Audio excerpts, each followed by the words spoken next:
Hello everybody! Thank you so much for clicking to watch this video today. If you're just finding this randomly on the internet and you don't know who I am, my name is Alicia and I'm a music teacher currently working towards becoming a music therapist.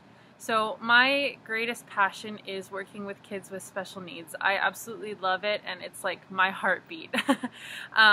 So I wanted to create this channel just as sort of an educational series or resource for teachers who work with kids with special needs, and also just as sort of a discussion board or forum for other teachers to bounce ideas off of each other and kind of create a community where we all learn from each other.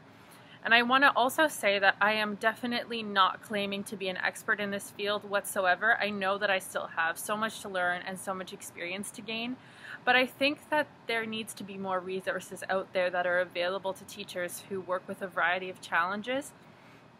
And I think like a lot of the reason why there isn't right now is because, you know, every child is so different, so it's hard to pinpoint, oh, this is going to work every single time, because that's definitely not the case. But I do think that there are some very foundational tips that can really help to facilitate a music lesson and just really help to engage a child with special needs. So how these videos are going to be structured is they're going to be in series format. So this series is special needs music lessons, and then there's going to be different episodes within the series. Today's episode is creating a safe space. I'm starting with this because I think that before any music learning can take place, there needs to be an understanding that the child feels safe in the environment that they're in with you. This is true of any music lesson, not just kids with special needs, but it is important in a special needs setting, a scenario, because, you know, a lot of the time, especially if you're working with a kid with autism, for example, they're going to come in and feel a little bit overwhelmed or a lot of it overwhelmed with the new surrounding, with you, all that sort of thing. Everything is new to them. So here are just a few different tips, I think, that will help to facilitate, make that transition a little bit smoother and help the lessons to go well. So in the beginning stages, when they first come into your room, I think it's very important to give them some space to feel out this new surrounding. You don't want to kind of overload them and be like, okay, it's time to learn music now, blah, blah, blah, blah, blah. You know, like, don't go crazy, obviously. You know, and I think just giving them space to kind of feel out the new surrounding is extremely vital and important.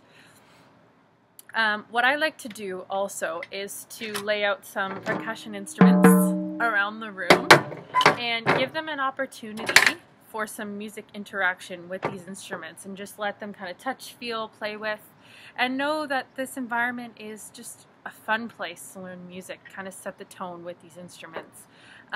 And I think a lot of the time they can come in and just be so emotionally worked up and overwhelmed, kind of go into sensory overload mode. So giving them space and allowing them to just have some free time with some instruments and get comfortable with the space is extremely important. In that process, they kind of also learn that you're a safe person to be with because you're giving them this space to sort of feel out their surroundings. Another thing that I like to do, and this might be controversial, but I think for the first little while, the lesson should be student-led. And that might seem a little daunting or scary to some people, but I think it's extremely important because you have to kind of develop trust with them. So letting them know that they can have some sort of say in what takes place in the lesson will allow them to develop a sense of trust with you.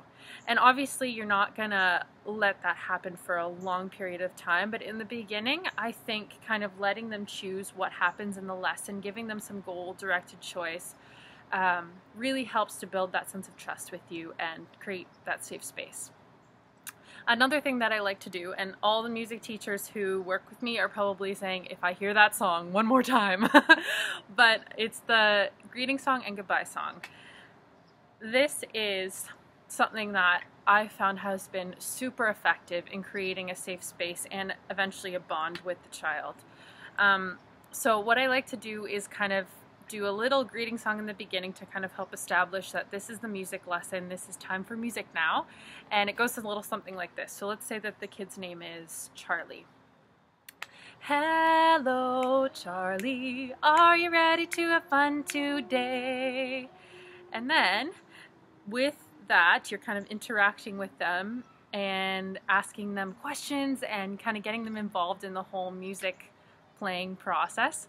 And then you allow them the chance to respond to you. So you teach them the second part, which is exactly the same, just inserting your name as the teacher. Hello, Alicia, I am ready to have fun today.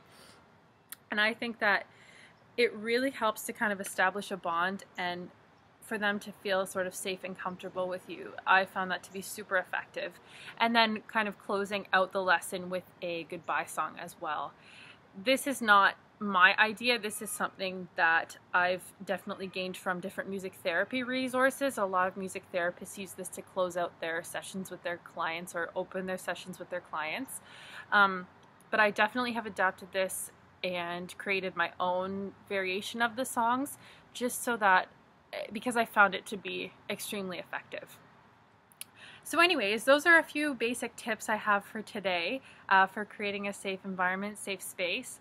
If you have questions, comments, or concerns, leave them below. I'd love to read what you guys have to say, and let's just start this as a resource for music teachers. I would love for that to happen. So I hope you guys have an excellent week, and I'll see you back here next week, Thursday, for another video. Take care.